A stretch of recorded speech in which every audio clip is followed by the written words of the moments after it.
Jovan Buha! Buha! Yo, yo! I'm Jovan Buha, NBA reporter and analyst for Buha's Block, and welcome to another episode.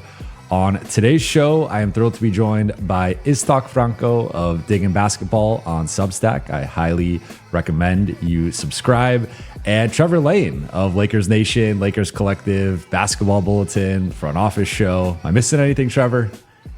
Probably, but at this point, I've probably. Stuff, but so. Good to see you. I saw you yesterday. I'm going to see you tomorrow. But on today's show, we're going to be breaking down the Lakers starting lineup, the rotation, and the minutes. And this is a difficult exercise. I think already starting with the starters, we have probably four guys as consensus starters right now, but we're going to get into the four candidates for the fifth starter spot. Then we will break down the rotation. Who are the guys filling out up to spots 10, maybe even 11? And then how do JJ Redick and the coaching staff divvy up the minutes? I want to start with the starters though. So the fifth starter conversation has been a big topic over the last few weeks. The Lakers have been in pursuit of Jonathan Kuminga. PJ Washington is another guy who has been out there. And I would say Luka, Austin, and Walker Kessler are the three guys that are locked in.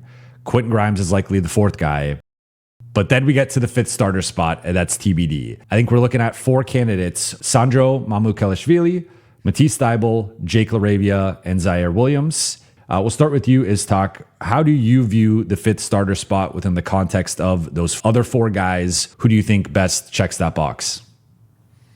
Yeah, I mean, apart from the fact that we all agree that this fifth starter is probably missing and they're still trying to get, I think, on this roster, I think what you're trying to get, I would like to get a little bit more size, which doesn't make any of the remaining options ideal. Because I think you have Austin, you have Grimes, you have two guards who are not small for guards, but they're not huge. So I think I would like to have a little bit more size, length, secondary rim protection on the court. And I think just looking at the roster, the options, I don't think, like you laid it out, there is an ideal solution. And I think unless they make a move, which everybody anticipates, I think JJ will just try to go by committee. Like last year when we went into the season trying to figure out who that starter is. I think they don't start Matisse because I think due to his history, injury history and load, I think they would rather use him in special, like almost a special team guy where you use it in special situations. So I think it comes down probably, I personally wouldn't start Mamu, because I think I would rather have him off the bench. I think maybe better like a backup for Walker, or in some cases backup for 4 or 5. They stagger some minutes there. So I think then it comes out between Jake and Zaire, I think. And they will see who looks better. I think they're a little bit both shaky offensively, outside shot. So I think JJ will try give some opportunities to both, and then we will see how the season plays out, and maybe they even make a move later on. What about you, Trevor? Yeah, I mean, none of the options are ideal, right? With each player, it will be, well, this guy is just kind of a placeholder until they can eventually, whether it's at the trade deadline, maybe next summer with the non-taxpayer, they could add that player that is locked in as that clear starter. But the money would say it should be Mamukelashvili, just based on how much he's getting paid. That said, I agree with this dog. I don't think he's the ideal starter, because I think I look at what is it that you really want out of that role. Since we've got a lot of different options, what is it that you're looking for from that player? Number one, the most important thing to me is that you've got somebody that can defend the other team's best wing player, because I don't want Luka to be stuck in that kind of a role, certainly, and other teams will try to switch on him and things like that. But I want somebody who can defend at that level and stay in front of their man to the best of their ability. And that's not really what Mamu is. I do think he's going to be an upgrade defensively over, say, Rui Hachimura. I'm excited about what he can be on this team, but I prefer him coming off the bench as well. And similarly, I think that kind of takes Matisse Thybulle out of the mix too. If we're talking about some of the bigger wings, he's best as a point of attack, sometimes a chaser role defensively, can be a guy that can really cause havoc on the perimeter, but I don't know that it gives you enough in terms of that true wing position. I look at him as more of a 1-3 defender, and I think what I'm looking for here is really a guy who's defending 3s and 4s. So that really brings us back to Jake LaRavia and Zaire, and both of them have questions about their shooting. Jake has a history of being a good shooter, but certainly was not that to close out last season. Got a bit shaky there down the stretch. And Zaire Williams has been on an upward trajectory with his three-point shooting. But that's something that you need. After the ability to defend, you need somebody who can space the floor and give you something on the offensive end. So, again, I'm not going to be super excited because any of these options are going to have their drawbacks, and they're really just kind of keeping the seat warm for the eventual solution to this problem. But I do think it probably comes down to Zaire Williams or Jake LaRavia, because I just don't see Matisse Thybulle, who I like a lot. I just don't see the role being right for him. And I also don't think Mamu has the correct skill set for the spot. So I know that's probably not going to excite many Lakers fans hearing Zaire Williams or Jake LaRavia, but that's probably what I'm looking at here as well as the most likely candidate for the job. I wish we disagreed more, but we're all in agreement here. I mean, I'll go out and say that I think Jake is probably the one I would pencil in, which I know a lot of Laker fans are not going to want to hear. I think it really depends on his shot, because if you look at their careers, Jake at least flashed 2 years ago. He was a 44% catch and shoot guy, whereas Zaire's career high as a catch and shoot guy is 36%. So I think in terms of the actual shot, Jake has flashed a higher ceiling. Now he's coming off a career worst 32% overall and 32% on catch and shoot threes this past year. So if for whatever reason he can't recapture his shot, then like it's going to be tough to start him. But if Jake at least gets back to being somewhere in that 35 to 37% range where he had previously been before his career high, I think he gives you the best blend of 2 through 4 defense, some rebounding, connectivity offensively, ball mover, etc. But I think it's between those two guys. Mamu doesn't make any sense to me. It replicates some of the limitations of Luka and LeBron and Luka and Rui to me, of just both guys are best at the 4. Both guys are best as helpers. One of them has to be the wing stopper. One of them has to be more of that guy on the perimeter guarding the best wings. And like, it's just, that's neither one of them. And then I agree that Matisse, a little too small, a bit injury prone, a bit older. You want to probably limit his minutes, and then also not a good rebounder. So I just worry about the rebounding if you're starting Matisse. I think here the good thing is even if Jake starts, I think what's different from last season is that I think he won't have to play 30 or 28 minutes like he did last year. He was second in regular season in total minutes. I think he can start and play still high energy 20 minutes per game role, and then you bring situation-based, opponent-based, either Zaire or Mamu, who plays more, depends on the matchup. So I think here they have much more flexibility than they had last year. This is a situation where JJ Redick, so the downside of not having that locked in guy is quality wise, right? Well, you don't have that locked in quality play. The upside though is JJ Redick can really have a lot of flexibility to lean into the matchup base as well as the hot hand. Who is it that really has it going right now? And that gives him the flexibility to do that, where you're not going to offend Jake LaRavia of, hey, Zaire Williams has it going. He's 3 of 5 from 3. I'm going to go ahead and close the game with him, or I'm going to give him the more lion's share of the minutes. That's not as big of a deal. Whereas if you do have that locked in starter, and then you're going to try to play the matchup game or something like that, and you're paying a guy a lot of money, that can be a little bit more challenging politically to try to make a move like that. Not the ideal situation to be in. That's very much just the silver lining, but JJ Redick does have the ability with this current group to ride the hot hand and go with the matchup-based decision. There are two guys I did not mention that are theoretically in this conversation, Adu Thero and Jared Vanderbilt. Realistically, though, Jared Vanderbilt is not in this conversation based on how JJ has used him over the past couple of years. But Adu, with what he flashed in Summer League, I think is an interesting choice here. The shooting and the offensive game will ultimately probably keep him out of a starting role or a role to a certain degree.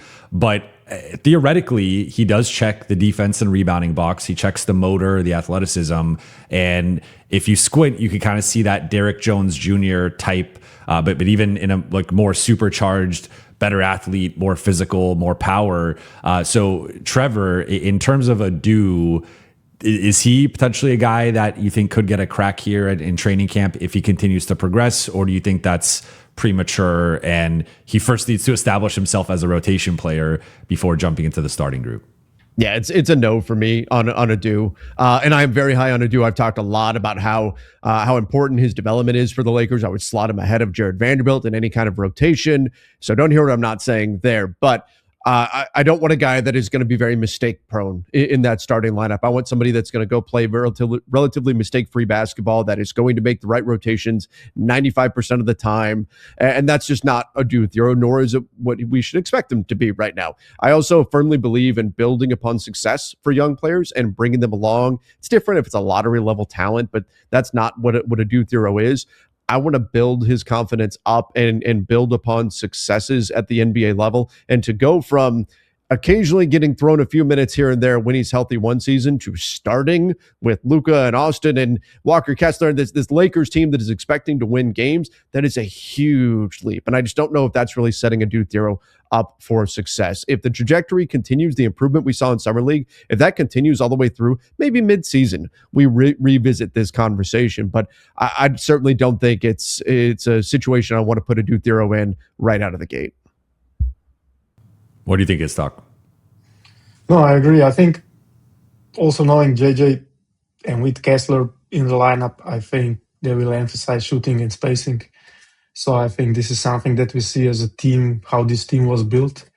So I think with how he shot looked even in Summer League, I think he looked very good or great in some areas, but I think he was still very hesitant shooting it. So I think just knowing JJ, and the point that Trevor made about mistakes, I think you need, next to Luka and Austin, you have that rim protection in Walker, but I think you also need somebody who covers a lot of ground and covers mistakes.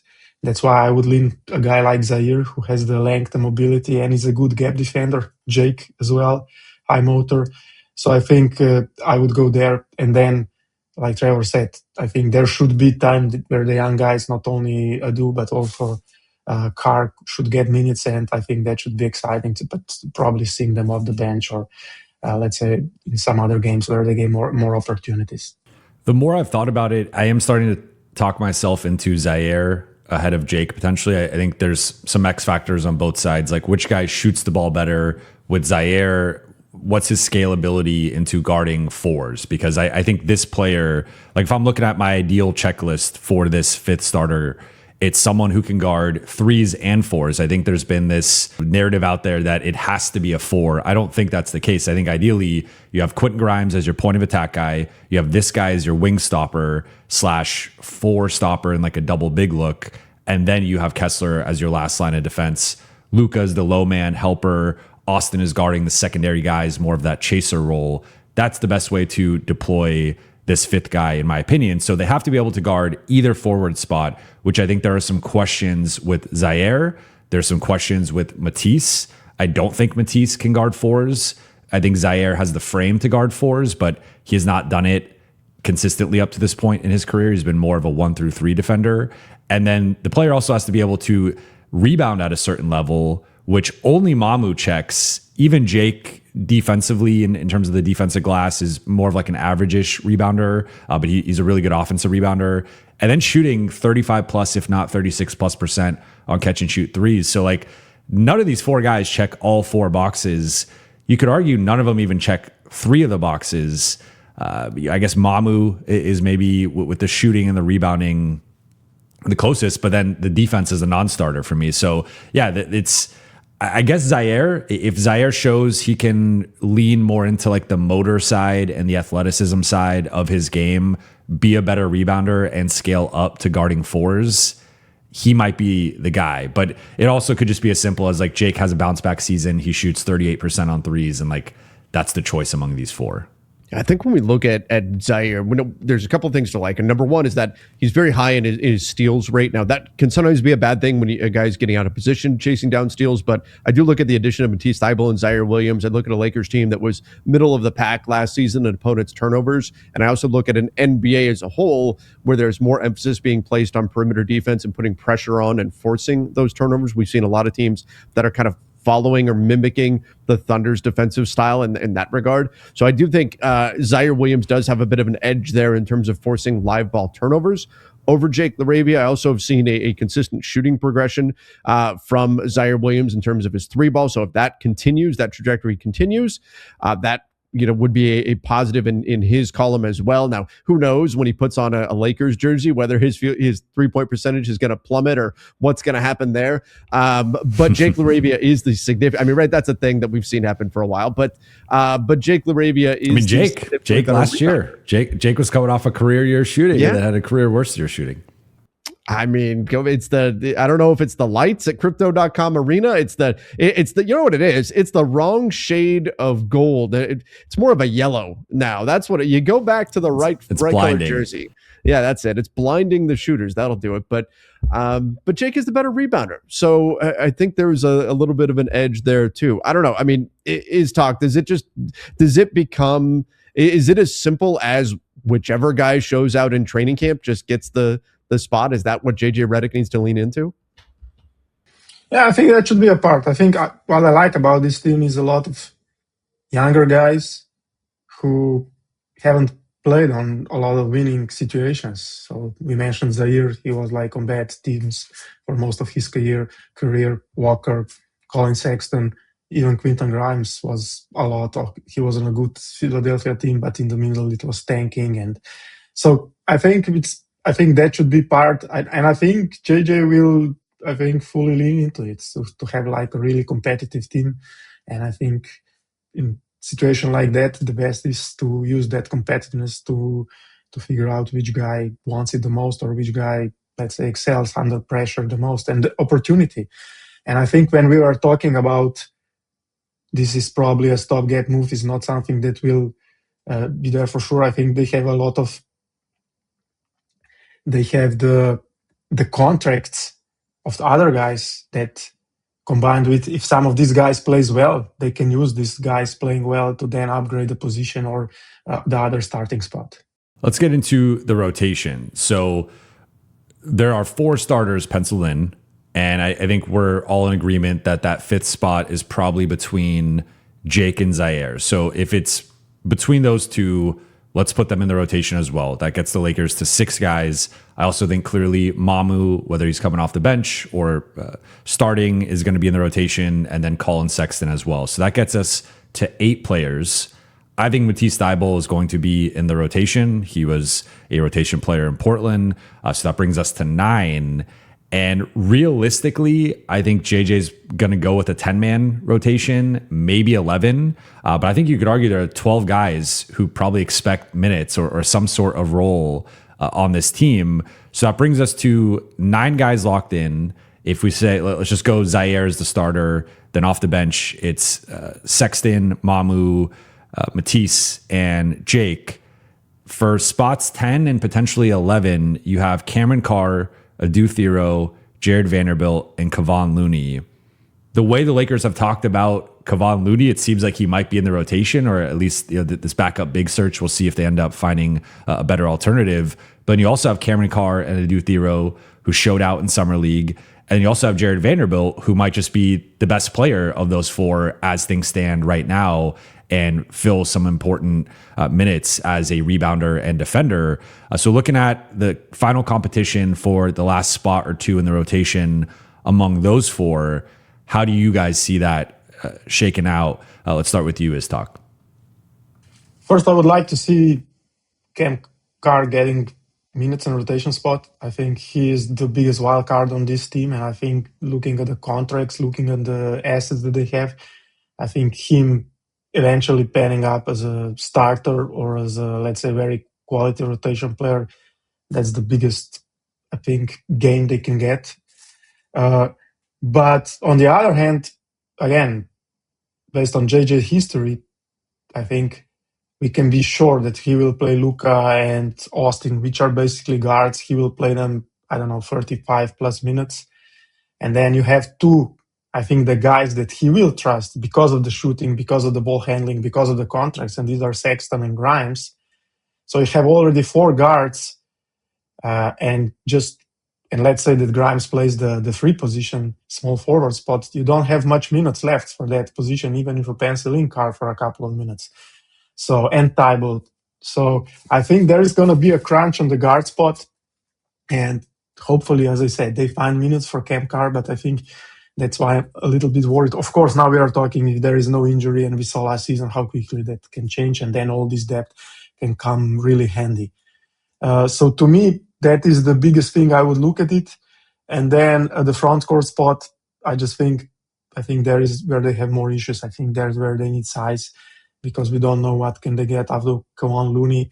Maybe they use Wendo and Mamu as an agile 4-5 and play zone with a lot of more zone like they did last year, if you remember. So for that period stretch where they played bigger in zone, so I think Thibault could be coming very handy. Zaire, all this length. So I think they will. I think the contracts and the situation on the bench. I think the point that you made, that you guys made before. There should be no egos. Nobody expecting huge minutes. I think will they give JJ a lot of room to experiment with different limelights, not only offensively but also defensively. And I think they will probably have to fully lean into, because apart from the top 4 or 5 guys, they don't have obvious players who should get, I don't know, even 18, 20 minutes a night. I think when we look at who gets that, if it's a 10th spot, an 11th spot, for me, I want to see a guy who is going to really raise the ceiling of the team, or at least has the potential to do that. Now, typically, I'd just be saying, hey, you want somebody who's going to go down, get in there and not make mistakes. But I do think that the Lakers are in a position where they really need to develop their young players. You know, when JJ Redick was first hired on a couple years ago, what word did we hear over and over and over again? It was program, right? It's going to be a program that JJ Redick is going to be developing, that there is going to be this funnel of young talent coming in. And I think that's incredibly important in today's NBA based on the rules that are laid out in the collective bargaining agreement, the way teams need to build out their rosters. So I'm going to put more importance on Adou Thiero and Cameron Carr getting minutes, even if Jared Vanderbilt is the better player right now. I would slot both those guys ahead of him. Now, positionally, it does get a little bit awkward because I think there are a few too many guards on this roster. I do think that while the DeAndre Ayton trade, I think was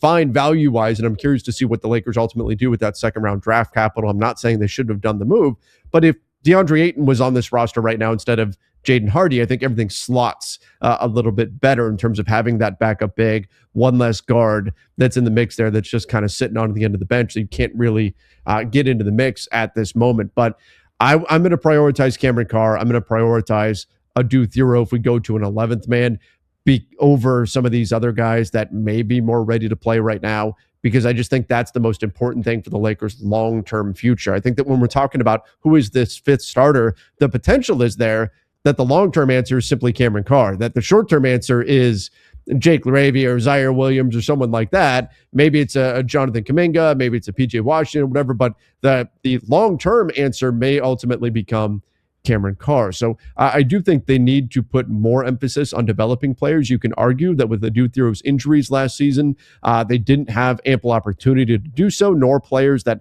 had enough upside to do so. I think that's not the case now with Carr and Thiero. Hopefully, fingers crossed, they stay healthy going into the season.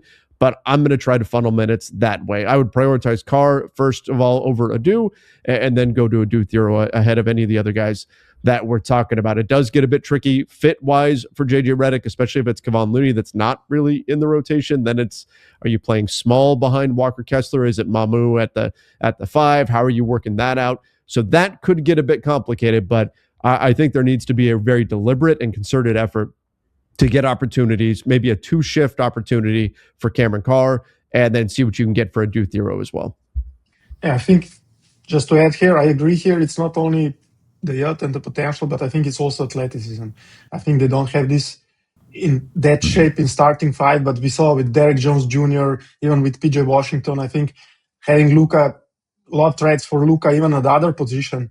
And this is what made Jackson Hayes so why they played him basically as a backup 5 all these years. I think these 2 seasons, I think this is another argument that goes both for these 2 young guys.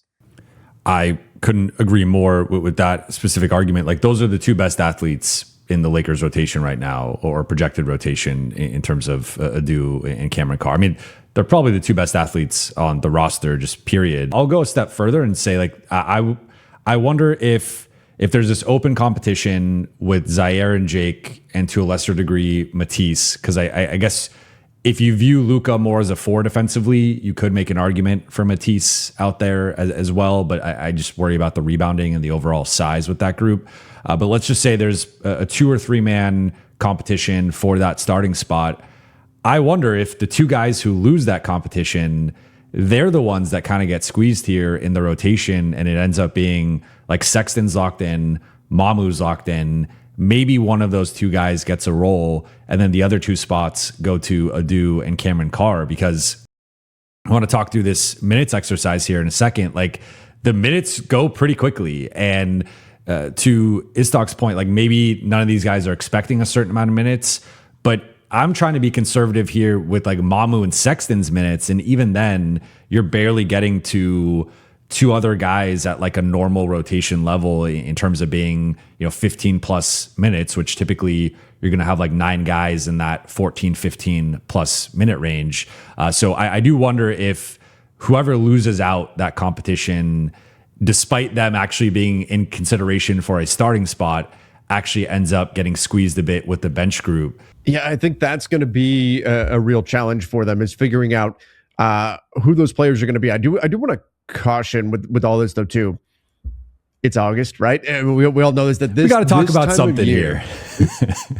Well, no. I mean that in regards to this time of year, we look at every player and we think every player is going to earn their role, and every player is going to hit. There's going to be players that are going to eliminate themselves. So as much as we may look at it right now and go, man, there's a little bit of a crunch there trying to figure out minutes for all these guys, there's going to be players who don't come out of the gates playing at the level that we think they are going to, because right now, again, we're not actually seeing them on the floor.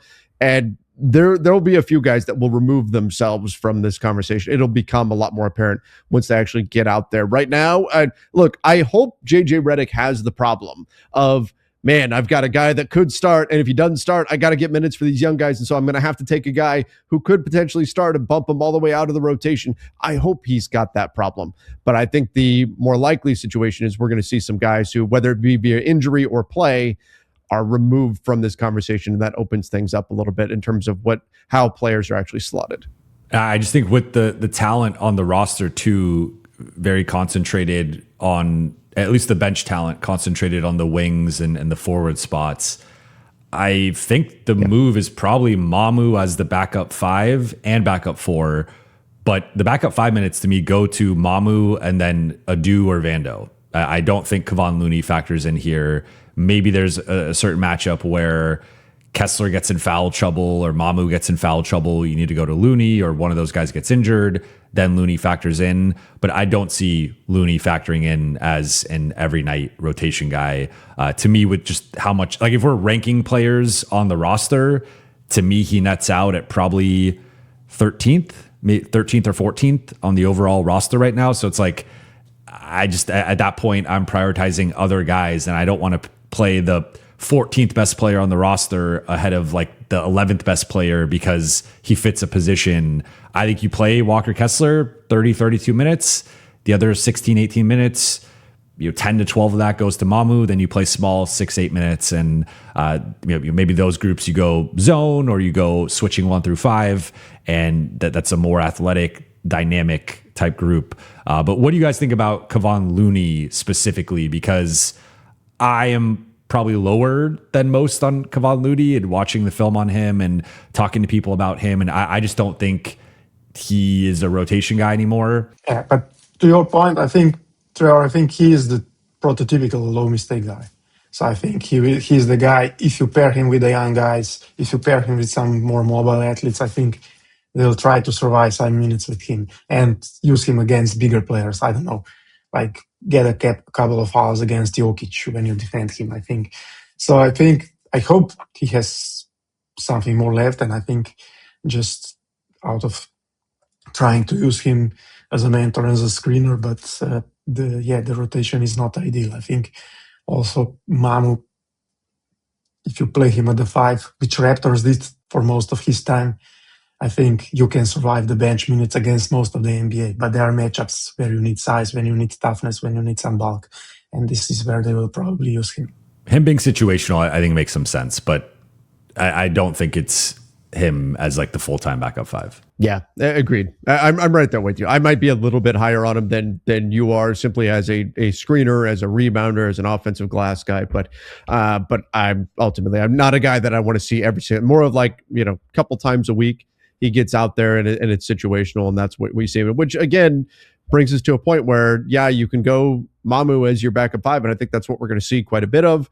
But probably could use one more big on this roster. And that's, maybe the secondary quest for Rob Pelinka here behind finding a wing is finding another big that can be there in the rotation for some of those, super side, when you're playing up against Houston, is that going to, if Steven Adams is healthy, is that going to work out real well? If it's Mamu and a bunch of wings out there on the floor, well, you're going to have some challenges there, certainly. So I think there is the ultimate answer to this question is finding another guy who's going to be at least capable of dealing with some of those bigger lineups in the NBA. I want to talk about the actual minutes distribution right now, because I think this is the toughest part of this entire conversation is finding the minutes for these guys. So I want to read you guys my minutes breakdown and tell me if anything stands out negatively or positively in terms of just how you view it.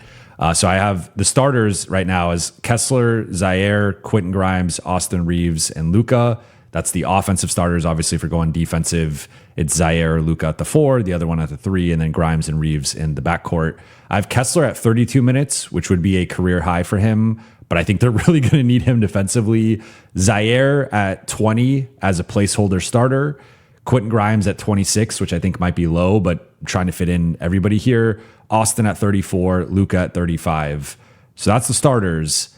Then bench, Mamu at 24 as the backup 4 and 5, Sexton at 20, Jake LaRavia at 15, Matisse at 14, and then Cameron Carr at 11, Adu at 8, filling out the rotation. So we're going 11 guys here, no Vando, no Looney, and 3 of the 6 bench guys are 14 minutes or less.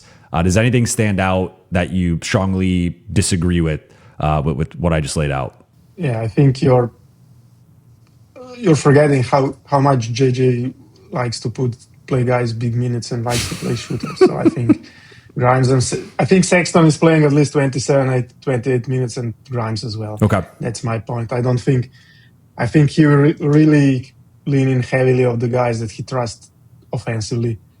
I think Luka. I would like to see Luka and Austin play 45 and 34, but I will believe it when I see it. So I think it's more like 36 around for both. And then, like I said, when you add all this, especially in the front court, you get even less minutes for the guys, which I think this is ideal scenario. And like we said, it's August, nobody's injured, everybody's hyped up, nobody's out of the rotation. Because as soon as some injury happens, I think then you will find minutes for guys like Ken Carr or for Tybal or for Zaire. But I think we will see, at least my impression watching JJ his first 2 years of coaching is that he has like a core 4 or 5 guys who he plays almost 40 minutes. If you remember Marcus Smart last year, I think he ended up at 28, if I'm not mistaken, but at the end of the season, he was playing 30 plus minutes all the time. So I think he will play the guys that he trusts, and then the rest, it will be based on the matchups, based on how somebody played last 10 games, based on these various factors. That's at least my view. Yeah, I think that, when we look at what the Lakers went into this offseason to do, and we talked about this yesterday on Lakers Collective, but the idea that they were building this team for Luka is accurate, but it's also about building for JJ Redick, right? And JJ was the guy that was saying, I want guys who can dribble, pass, shoot. And so with that element of Quentin Grimes' game, I could see his minutes actually going up.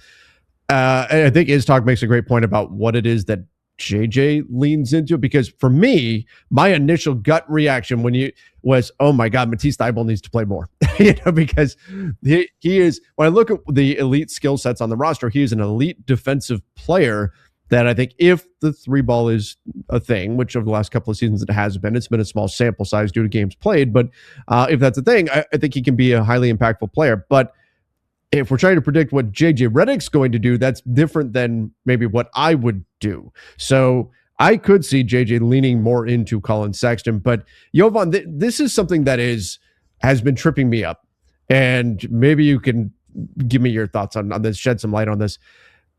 How much can you play like Colin Sexton and Austin Reeves together? Colin Sexton and Luka, can you have Sexton, Reeves, and Luka on the floor together? How does JJ manage that? Because there is this 3-guard rotation, but all 3 of them have some defensive deficiencies, and I even hesitate to call Luka a guard. But Sexton paired with those guys, we're going to see it, but I've got concerns about what that looks like on the defensive side of the ball. And I think JJ's going to have to be real careful with the other players on the floor if you're trying to put even 2 of those 3 together. We just saw it last year with Luke Kennard, so it was the same thing, and he played 40 plus minutes. So I think I think the next profile I'm doing is Colin Sexton, and he's like, one thing that I think it's underrated about him, he's like a very good shooter. He's like 40% almost for his career and very consistent, and he's 42, I think, catch and shoot shooter. So as long as you shoot, I think JJ will play. We saw it with Gabe. We saw he doesn't. I think Colin is much better player than Gabe, obviously, also is offensively, and he is like very active defender, but not a good defender. So I think we will see, I think, like you said, leaning into this dribble pass shoot. That's why I think Mamu will play, which I think is good. But I think, as we saw with Rui, as we saw it with, I think JJ tends to load on minutes for the guys he trusts. I think now he has the roster. If we are being fair compared to last year, and at the beginning of the season it was Gabe first, even starting the first game, if I remember correctly, and then he was like a key sub. Jake playing all these kind of minutes, and then we were already down, like you said, to Maxi, to Wendo. Now I think he will have like much more talent, so hopefully they distribute the minutes. But I think we will see these guys that are much more well-rounded offensively play higher minutes, and the other guys get the rest. That's my opinion. So I'm with both of you. I think where I had some of the minutes lower is just I think this is the deepest team that JJ has had. Like JJ showed 2 years ago, he didn't even feel like he had 6 playable guys in a high stakes moment. Obviously, regular season and playoffs are different. But this past season, it was a little deeper. He went into like guys 7 and 8 that he trusted. This year, though, I think you can argue there are legitimately 11 or 12 rotation guys on this team. Now, I think the limitation with this roster build is that of those 11 or 12 rotation guys, I think only 3 are clear-cut starters. Grimes, to me, is more of a fringe starter, but he has the upside to lock himself in and establish himself as a clear-cut starter. But we're still talking about maybe at best 4 guys who are clear starters on this group, and you're comparing it to some of the other top rosters around the league where they have 6 guys that are starters, 7 guys, 8 guys. So that, I think, is the limitation right now with this roster. But a lot of these guys are really solid players who should be playing. So to your point, like the going through this exercise originally, I had Grimes at 28 minutes instead of 26. I did shave down a couple just to fit some more minutes for Adu and Carr. But realistically, it might just be he's playing 30, even 32 minutes. Sexton's playing, I had him at 20, maybe he's at 24. Last year, he was between his 2 stops, he was at 23 and then 27. It gets tricky. And again, this is where like Matisse or Jake, if they lose out on the starting competition, maybe they just get squeezed. And it's like those minutes go to Grimes, Sexton, Adu, and Carr. And then that other guy is just out of the rotation. It's a 10-man rotation. And maybe that makes a bit more sense. I also think some of that we're going to have to look at as we actually build out some of these rotations. Does JJ try to balance? Because when I'm trying to put together a rotation, I'm thinking, okay, if I've got 3 guys on the floor that are not great defensively, I need to make sure my other 2 are. Does JJ just say to hell with it, given the offensive talent on this team, and say we're going to go try to blow the doors off of teams and we're going to go score and score and score? Because I do think there's more personnel that leans into a high scoring offensive style than certainly locking down defensively. And my natural default is to lean into the defensive side of the ball. But I do wonder if JJ might just say, you know what? I don't care if I've got 4 guys on the floor that aren't great defensively. We're going to go outscore you, and we're going to put up a ton of points and just go that route. That will be really interesting to see as these rotations actually come together, and as we're building these out too, because my natural inclination may be very different than what JJ is going to lean into. I mean, that I guess is a case for Mamu to start. If you're just going pure talent and offense, I think the case for Mamu is you go double big, which allows you to either match up with the other double big lineups or potentially forces teams to try to adjust to you and your double big look. Then there's the shooting skill talent component of what he brings offensively. And then there's also just the rebounding and adding just some size to that group that now you look at. While I think there's some limitations defensively with the Luka, Mamu, Kessler front court defensively in terms of foot speed, athleticism, matching up with better offenses, there's a rebounding component there where Luka, Mamu, and Kessler, that's a dominant front court in terms of defensive rebounding. So that does give you a strength that allows you to get out and transition as long as you're protecting the paint, cleaning the glass. So I guess that is partly the case for Mamu, and maybe we're overthinking this, and it's just, hey, Mamu's the best of the guys. He's paid the most of the guys by over double the amount. Like Jake is making $6 million. Zaire and Matisse are both minimum guys. Like sometimes money talks, and maybe Mamu's just the guy. I think it then puts Looney in a certain position in the rotation, and I think at some point you're just playing worse players. So that would be my, in addition to like obviously the defense. I think one thing defensively that I look forward to, and probably they will do this like more tactically, not a case to start Mamu, but I see Mamu being able to defend like smaller big men, like Ben or guys like that, and then allows you, if you play him with Walker, allows you to use Walker like a roamer defensively. You put him on a non-shooting wing or something, and you use him like differently a little bit defensively. So I think it's another tactical wrinkle that I would like to see, and they could do. And sometimes they even do that with Luka, I think, and Luka and Walker. I think Luka, in some matchups, he can hold his own against the bigger guys. So I think, and back to Trevor's point, I think, yeah, they will lean offense and shooting, like I said, with the top 4 or 5 guys. But I think the roster, if you go down, it's built in a way that you can almost not go all offense, because then you have a lot of other guys like that should be defensive specialists. So Matisse, Zaire. So I think there will always be some sort of a balance, because there is what you have in your, let's say, bench guys. And that's what I think we will see if guys, like we said, Cam Carr or Adu, I think especially Cam, if he can develop quicker defensively. What I saw in Summer League, I was not impressed. I think he's like a rookie and he has the tools, but he's like very mistake prone. So we will see if his progress is faster. Then you get like a two-way player potentially, or a guy who can at least help hold his own defensively, but also can be a great shooter and can be a creator. So that's when you get into the two-way conversation that I think, again, this roster lacks a little bit. Final thing before we wrap up here. Let's say the Lakers execute their ultimate vision for this offseason. They land the Jonathan Kuminga or PJ Washington to start. They find a backup big man upgrade over Kevon Looney.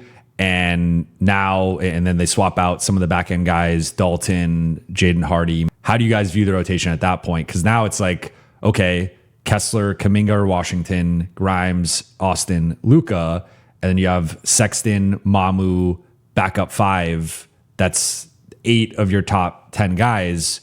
Who fills out the last couple spots? Like, is it Cameron Carr still? Is it we're talking about Zaire or Jake starting? Are those guys now going from potentially starting to just out of the rotation?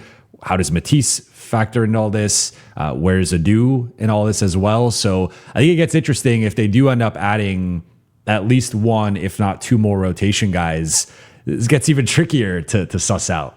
It absolutely does. It gets even more difficult, and I hope it does.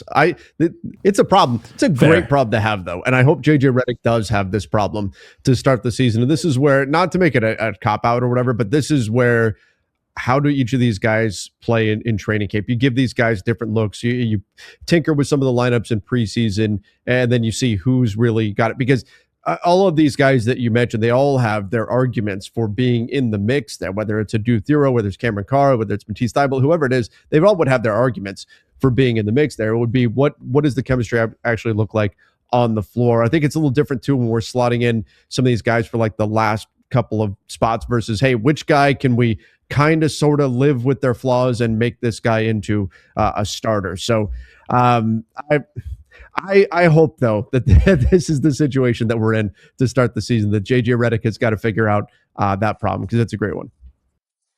Yeah, that's why you have Matisse Thybulle and Zaire Williams basically on minimums. So basically that's typically the minimum guys are the guys that should not be the core part of your rotation, but could come handy. The same with Kevon Looney. So I think, especially if they get a proper for example, a guy like we said, PJ Washington, who I think also adds some size that fixes your backup situation with Mamu. He can play the backup 5, and you have more size in the rotation. And I think just scales everybody down appropriately. Yeah, some guys will get out of the rotation. We hope it's not the young guys, but I think it's just a talent upgrade. And because of all the guys that we talked now, I think there's also, as much as the upside for some is enticing, there's also clear downside. So I think that just eliminates that. I think it would be the top 8 that we discussed, the new starters plus Mamu, Sexton, backup 5, and then I'll go Zaire and Cameron Carr to round out the 10-man rotation, with Jake or Matisse maybe being that occasional 11th guy. But and then Du, I guess, gets squeezed a bit because they're adding another big forward, which I think would come at his expense most likely. But it would be a good problem to have if the Lakers have this problem going into trading camp. I mean, right now, I like the depth of this team. That's one thing that really stands out with this exercise. Is last year at times we were struggling to get to 9 guys or 10 guys that you felt comfortable playing. I think there's going to be 11 to 12 guys who have a real chance, and that's before, like, Bronny was obviously a rotation guy at the end of last year and played in the playoffs. Jaden Hardy has been someone who could score the basketball that in a pinch, if Colin Sexton gets injured or whatever, like, he could fill in, I guess. So I mean, this is a deep team. He's the Nick Smith Jr. He's the Nick Smith Jr. But I think he's better than Nick Smith Jr. Right? Or probably similar. I watch him a lot, and I watch him a lot in Dallas. He's the garbage time hero. He will put, like, when it's the garbage time, he will put like 15 points in it. But the Lakers have another one of those guys in Dalton Connect. Yes. So no, but I think if you talk about, like, let's say last year roster, we saw some of the glimpses and ideas. For example, like Drew Timme. I think Mamu is,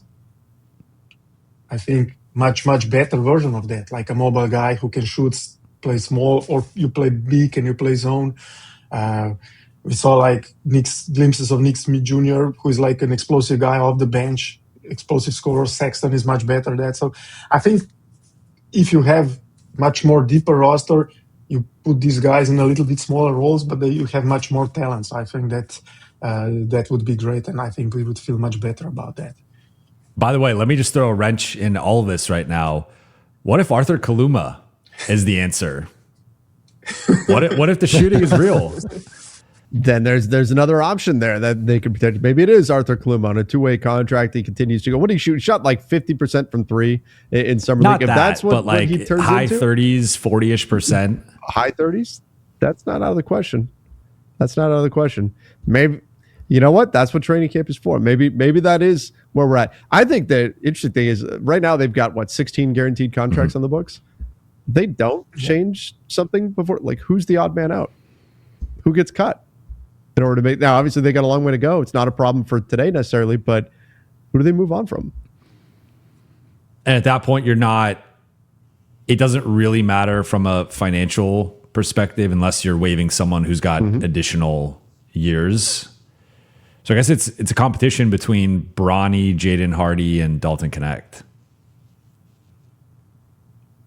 I think I'd probably lean Dalton. Me too. What about you? That was where I went on my last show. People were asking that, and I said, yeah, I would probably cut Dalton Connect. Ouch. 17th pick. And if you go back again, last year, at least early in the season, he was part of the rotation. So I think the upgrade of the depth is real. And Like, yeah, of those three, I think he's the guy who has the hardest pathway to minutes. I guess if Sexton gets injured, there's a clear pathway for Bronny or Hardy to replace Sexton as a placeholder for the time being. If any of the other wings gets injured, it's just play one of the other wings more minutes, and it's not put Dalton in the rotation. So he's the one that's the most expendable. it's Carr. Basically, you have to play. If you want to play Carr Connect, you just give all the minutes to Carr. He's like same archetype, but much more athletic, much better version. So I think it doesn't make sense. Well, appreciate you guys for your time. This was fun. I think I'm leaving this exercise more confused than when I entered it. But look, I think the Lakers, we'll see how things play out. We're obviously having this conversation before they potentially make any additions. And as we noted at the end, they do have to make at least one decision with the back end of the roster. So we'll see how things play out here over the coming days and weeks. But Iztok, I appreciate you staying up late. I know it's now 10 o'clock over there you're out in Croatia enjoying some vacation time. Yeah.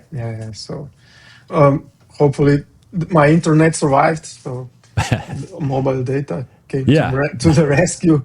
But yeah, appreciate you. And Trevor, appreciate you. Thanks for having me.